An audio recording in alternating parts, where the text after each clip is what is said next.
ఆయన మంచిగా చూసుకొని పొలం అంతా అమ్మిండు ఏదో ఉద్యోగం ఆదో ఏదో చూసుకోవాలి ఎప్పుడు గొడవ పడుకుంటే ఏందో ఈ వారం తాగుబోతా వాళ్ళతో గుత్తా అనుకుంటున్నావు నీ మొగుడు చంపినావు కదా నువ్వు నీ మొగుడు చంపినావు నువ్వే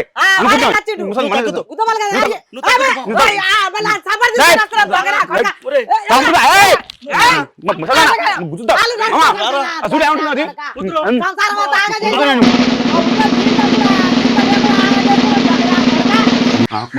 రాబెట్టి దింగేది నేను కాపాడి తీసుకుని అర్థమైందా ముసలి నేను చూసి తిట్టింది నన్ను కాదు అర్థమైందా ఐఏఎస్ ఐపీఎస్ అయితే మరి ఎవరు తెలవాలి కదా నేను లేకుండా ఇంత దవడపడ కొట్టింది అర్థమైందా నన్ను కాదురా నిన్ను చూసి కొట్టింది అది చెప్పడదా ఐఏఎస్ అయితే స్నానం చేయలే